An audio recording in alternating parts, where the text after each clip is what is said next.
Hoje é a palavra da primeira metade do Salmo 25. A passagem de hoje fala sobre a súplica pela salvação daquele que percebeu que é um pecador que não tem outra escolha senão morrer eternamente devido ao pecado. Então, o que diz a palavra? Hoje eu gostaria de investigar sobre isso e compartilhar a graça.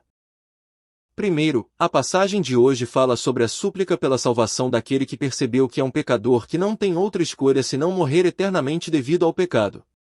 Na passagem de hoje, Salmos 25:1-3, diz: A ti, Senhor, levanto a minha alma. Deus meu, em ti confio, não me deixes confundido, nem que os meus inimigos triunfem sobre mim.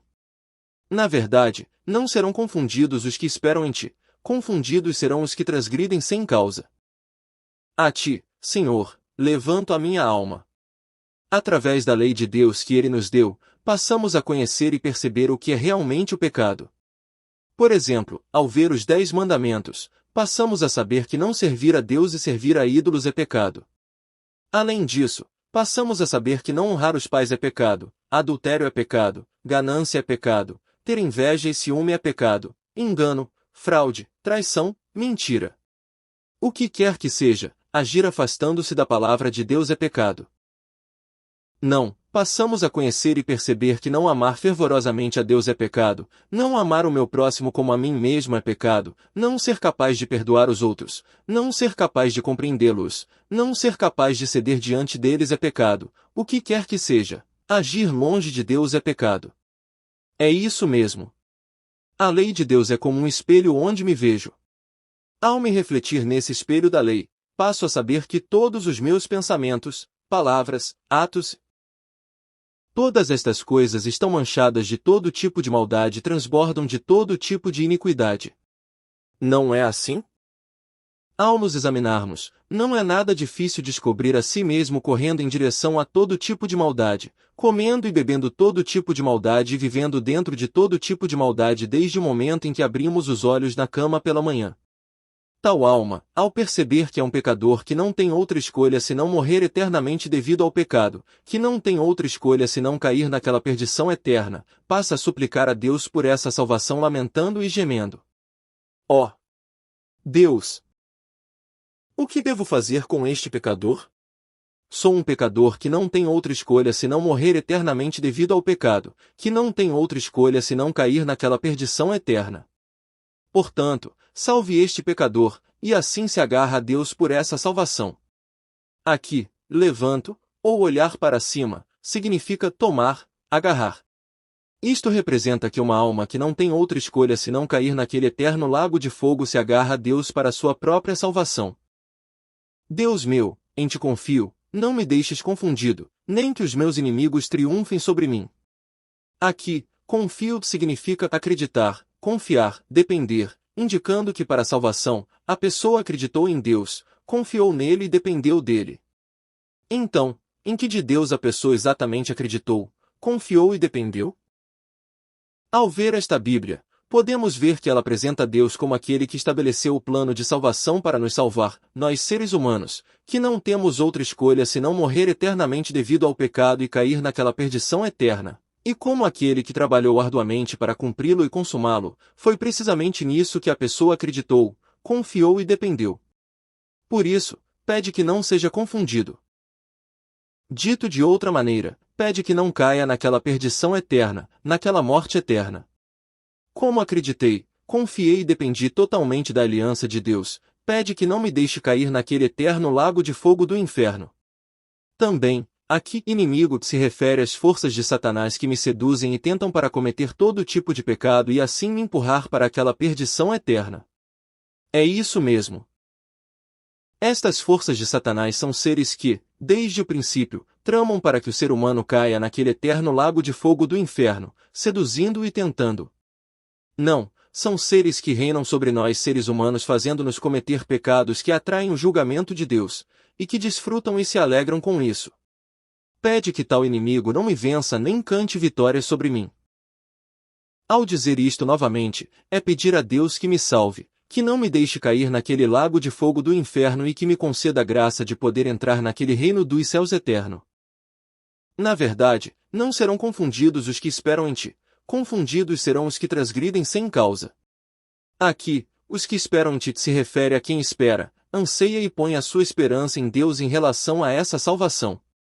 Ou seja, pode-se dizer que são aqueles que acreditam, confiam e dependem da aliança de Deus que aparece na Bíblia.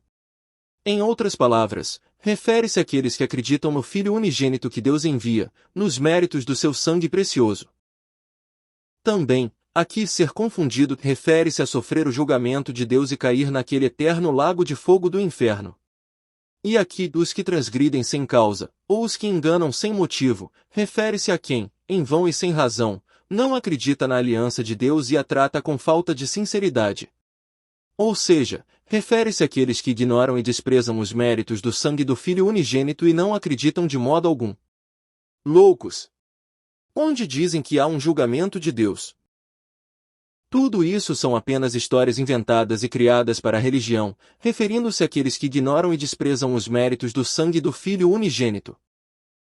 Ou seja, esta palavra significa que aqueles que acreditam no Filho unigênito que Deus envia, nos méritos do seu sangue precioso, não cairão naquele eterno lago de fogo do inferno, mas entrarão naquele reino dos céus eterno. Porém aqueles que não o fizerem e desprezarem e ignorarem os méritos do sangue do Filho unigênito, cairão naquele eterno lago de fogo do inferno. Então, como súplica pela salvação o pecador que não tem outra escolha senão morrer eternamente devido ao pecado? Na passagem de hoje, Salmos 25, 4, 6, diz: Faze-me saber os teus caminhos, Senhor, ensina-me as tuas veredas. Guia-me na tua verdade e ensina-me, pois tu és o Deus da minha salvação, por te espero todo dia. Lembra-te, Senhor, das tuas misericórdias e das tuas benignidades, porque são desde a eternidade. Faze-me saber os teus caminhos, Senhor, ensina-me as tuas veredas. Guia-me na tua verdade e ensina-me. Aqui, teus caminhos e tuas veredas são usados paralelamente para se referir ao modo de salvação de Deus, ao método de salvação que Deus estabeleceu, etc. Ou seja, ao ver esta Bíblia, podemos ver que Deus estabeleceu esse método e esse modo para salvar os seres humanos que somos, que não temos outra escolha senão morrer eternamente devido ao pecado. Então, qual é esse método? É que ele envia o seu Filho unigênito como descendência da mulher para morrer derramando o seu sangue na cruz, e assim, a todo aquele que crer nisso, ele tira todos os pecados, declara o justo gratuitamente e o salva. É por isso? Jesus apresenta-se a si mesmo da seguinte maneira. Em João 14:6 diz: Disse-lhe Jesus, eu sou o caminho, e a verdade, e a vida, ninguém vem ao Pai, senão por mim. Eu sou o caminho. Jesus mesmo é o único caminho estabelecido por Deus para poder subir em direção a Deus. Caso contrário, não há outro caminho para poder subir ao Pai. Portanto, apenas quem crer nos méritos do sangue de Jesus Cristo receberá o perdão dos seus pecados e poderá subir em direção a Deus. Agora, voltando à passagem de hoje, esta palavra é precisamente pedir que se ensine esse caminho do Senhor, essa vereda do Senhor e que se conceda a graça. Ou seja, pedir que se conceda a graça de poder conhecer e crer nos méritos do sangue do Filho unigênito que Deus envia. Também, aqui tua verdade significa o fato certo ou fato infalível que Deus falou e prometeu, o qual se refere precisamente àquele Messias Jesus que Deus envia para salvar a humanidade. Por isso vemos que Jesus também, como vimos anteriormente, está dizendo, eu sou o caminho, e a verdade, e a vida. Ou seja, Jesus mesmo é precisamente aquele Messias de quem Deus havia falado e prometido incessantemente no Antigo Testamento. Portanto, se vocês crerem em mim, poderão escapar daquela perdição eterna e entrar naquele reino dos céus eterno. A passagem de hoje também pede que se me guie e se me ensine dentro dos méritos do sangue de tal Messias. Ou seja, pede que se me guie, se me ensine e se me conceda a graça dentro dos méritos do sangue daquele Messias que virá a esta terra vestido de carne humana no futuro para morrer derramando seu sangue na cruz, tirando assim todos os pecados a todo aquele que crer nisso e salvando-o ao declará-lo justo gratuitamente. Então, por que Deus deve guiar, ensinar e conceder a graça? Pois tu és o Deus da minha salvação, por te espero todo dia. Bem no início desta frase é usada a conjunção hebraica que, para falar sobre a razão pela qual Deus deve guiar, ensinar e conceder a graça. Então, qual é essa razão? Desde que o ser humano pecou no jardim do Éden, tornou-se um ser extremamente corrompido e caído. Ou seja, o seu entendimento obscureceu-se e tornou-se alguém tolo e lerdo, de modo que por si mesmo não pode nem conhecer nem compreender a palavra de Deus, e tornou-se tão obstinado e rebelde que por si mesmo nem sequer pode obedecer à palavra de Deus. Em outras palavras, o argumento de Davi é que se Deus não ensina e não concede a graça, nós seres humanos não podemos de modo algum conhecer nem compreender a aliança e o plano de salvação de Deus. E também não poderemos conhecer nem compreender os méritos do sangue do Messias que Deus envia. Então, como poderia o ser humano receber a salvação? Além disso, um ser humano tão corrompido e caído também não poderia receber a salvação guardando e cumprindo por si mesmo todos os mandamentos da lei de Deus. Não, a passagem de hoje pressupõe precisamente este fato. Portanto, a salvação do ser humano depende unicamente de Deus. Apenas Deus deve ensinar, guiar e conceder a graça a tal ser humano. Porque Deus, para salvar tais seres humanos, estabeleceu esse plano de salvação desde a eternidade e trabalhou arduamente. Não, aquele que pode salvar um ser humano tão corrompido e caído é unicamente Deus. E, portanto, Davi esperará, ansiará e porá a sua esperança unicamente em Deus durante todo o dia. Aqui, todo dia significa apenas com todo o coração. Ou seja, não buscará, nem pensará, nem dependerá de outros modos de salvação, mas esperará, ansiará e porá a sua esperança unicamente em que Deus ensine, faça compreender, guie e conceda a graça. Crerá e dependerá unicamente do amor da aliança de Deus e dos méritos do sangue daquele Messias. Lembra-te, Senhor, das tuas misericórdias e das tuas benignidades, porque são desde a eternidade. Aqui, que tuas misericórdias e tuas benignidades são desde a eternidade, ou têm sido desde a eternidade, refere-se à aliança de redenção que foi feita entre Deus Pai e Deus Filho desde antes da eternidade.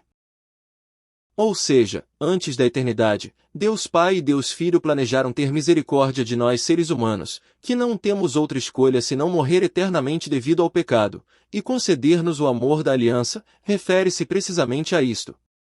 Ou seja, o argumento de Davi é que o único modo em que o ser humano pode receber a salvação é lembrando-se da aliança de redenção feita entre Deus Pai e Deus Filho antes da eternidade, crendo nela e dependendo dela.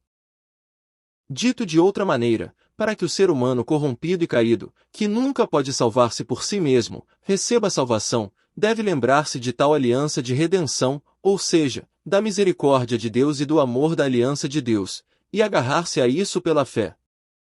Então, como súplica pela salvação o pecador que não tem outra escolha senão morrer eternamente devido ao pecado? Na passagem de hoje, Salmos 25, 7 e 10, diz: Não te lembres dos pecados da minha mocidade nem das minhas transgressões, mas, segundo a tua misericórdia, lembra-te de mim, por tua bondade, Senhor. Bom e reto é o Senhor, por isso, ensinará o caminho aos pecadores. Guiará os mansos em justiça e aos mansos ensinará o seu caminho. Todas as veredas do Senhor são misericórdia e verdade para aqueles que guardam a sua aliança e os seus testemunhos. Não te lembres dos pecados da minha mocidade nem das minhas transgressões, mas, segundo a tua misericórdia, lembra-te de mim, por tua bondade, Senhor. Esta palavra fala sobre o que realmente devemos esperar e em que devemos depender para receber a salvação.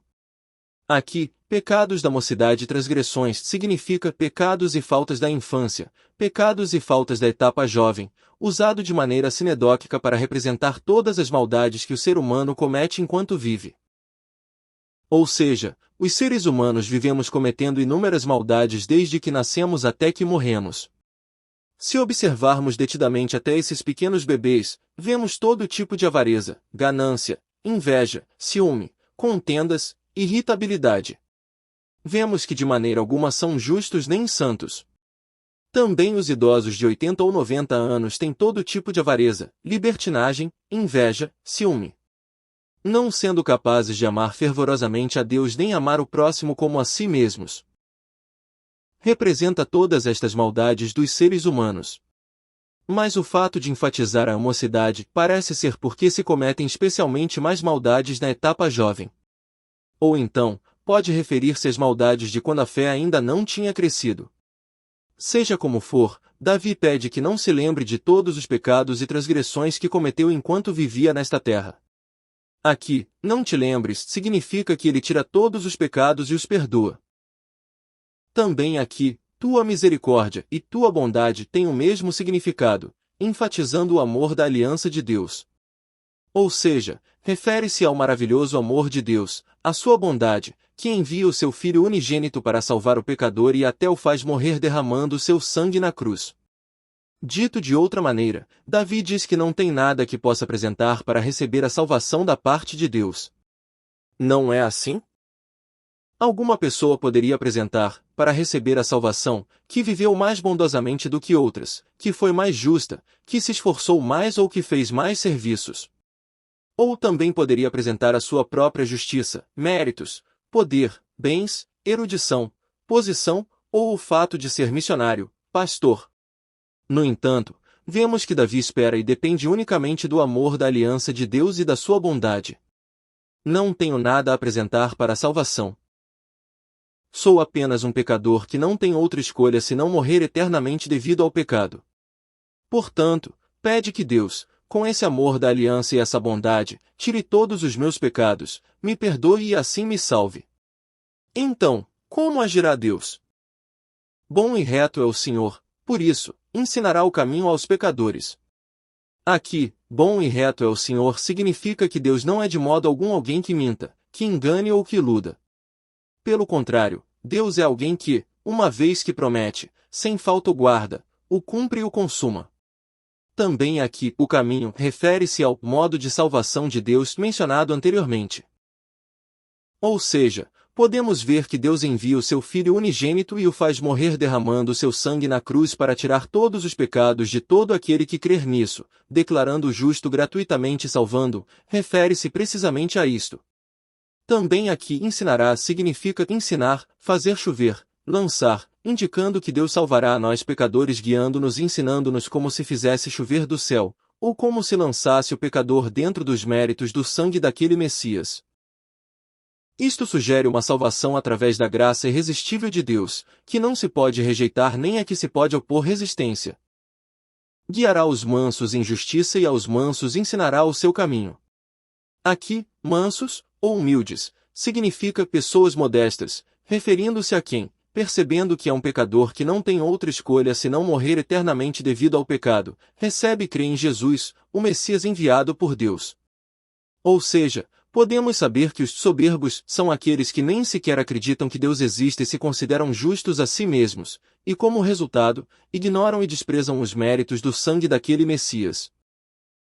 Também aqui justiça, ou julgamento, significa modo ou maneira, usado paralelamente com o seu caminho, referindo-se ao modo de salvação de Deus mencionado anteriormente. Ou seja, refere-se ao modo de salvação de Deus que tira todos os pecados e salva todo aquele que crer nos méritos do sangue daquele Messias. O que acham? Vimos anteriormente que se enfatiza a salvação através da graça irresistível de Deus, que não se pode rejeitar nem a que se pode opor resistência. No entanto, tal graça chegará à pessoa humilde. Ou seja, chegará a quem, percebendo que é um pecador que não tem outra escolha senão morrer eternamente devido ao pecado, busca Jesus, o Messias enviado por Deus. Não, Deus ensinará e guiará tal pessoa dentro desse modo de salvação. Dito de outra maneira, Deus ensinará e guiará a pessoa humilde para que possa conhecer bem e compreender bem os méritos do sangue de Jesus Cristo. Todas as veredas do Senhor são misericórdia e verdade para aqueles que guardam a sua aliança e os seus testemunhos. Aqui, todas as veredas do Senhor refere-se a todos os modos de salvação do Senhor. Isto não significa que haja muitos modos de salvação que Deus realize, mas que o modo de salvação que Deus realiza é apenas um. O que diz que é? É unicamente o amor da aliança e a verdade de Deus. Aqui, o amor da aliança e a verdade de Deus é uma expressão em díades, que não significa que haja dois modos de salvação, mas enfatiza e confirma que o modo de salvação é apenas um. Ou seja, O modo de salvação que Deus realiza não é outro senão o amor de Deus planejado antes da eternidade, precisamente aquela verdade de enviar o seu Filho unigênito e fazê-lo morrer derramando seu sangue na cruz. Dito de outra maneira, a parte do modo de salvação através dos méritos do sangue do Filho unigênito, não há outro modo de salvação. Então, a que tipo de pessoa chegará realmente tal amor da aliança e verdade de Deus? Aqui, aliança e testemunhos também é uma expressão em díades que enfatiza as palavras de promessa que Deus deu através da Bíblia. Ou seja, podemos ver que Deus promete que para salvar os seres humanos que somos, que não temos outra escolha senão morrer eternamente devido ao pecado, Ele enviará o seu Filho unigênito e o fará morrer derramando seu sangue na cruz, tirando assim todos os pecados de todo aquele que crer nisso e salvando, refere-se precisamente a isto. Não, vemos que a Bíblia dá inúmeros testemunhos sobre isto. Quem é o Messias que Deus enviará no futuro, e que obra realizará quando vier, como é o seu reino, como é o seu povo, etc., refere-se precisamente a tais promessas e testemunhos. No final, aqui, aqueles que guardam a sua aliança e os seus testemunhos, refere-se a quem crê e segue, e também espera, anseia e põe a sua esperança nestas palavras de aliança e promessa de Deus que aparecem nesta Bíblia. Ou seja, esta palavra significa que a quem crê e segue, e também espera, anseia e põe a sua esperança em tais palavras de aliança e promessa de Deus, chegará o amor da aliança e a verdade de Deus. Dito de outra maneira, a graça de crer nos méritos do sangue de Jesus Cristo transbordará neles. O que acham? Quando Jesus veio a esta terra vestido de carne humana e morreu derramando seu sangue na cruz, muitas pessoas não creram nisso. Por que é assim? Porque elas não creram nas palavras de aliança e promessa de Deus que aparecem na Bíblia, e também não as esperaram, nem as ansiaram, nem puseram a sua esperança nelas. No entanto, vemos que as pessoas que creram nas palavras de aliança e promessa de Deus aclamaram, alegraram-se e receberam aquele Messias Jesus. Portanto, nós devemos crer totalmente nas palavras de aliança e promessa de Deus que aparecem na Bíblia, e ao mesmo tempo esperar, ansiar e pôr a nossa esperança, para que a graça de crer nos méritos do sangue de Jesus Cristo transborde entre nós. Guia-me na tua verdade. Jesus. Obrigado. Eu te agradeço. Eu te amo. Acreditamos que a nossa salvação é o plano de Deus antes da eternidade, a sua soberania e a sua obra. Dá-nos a bênção para que possamos ser daqueles que participam na salvação crendo nos méritos do sangue do Filho unigênito, Jesus Cristo, enviado por Deus. Abençoo e oro em nome de Jesus. Amém.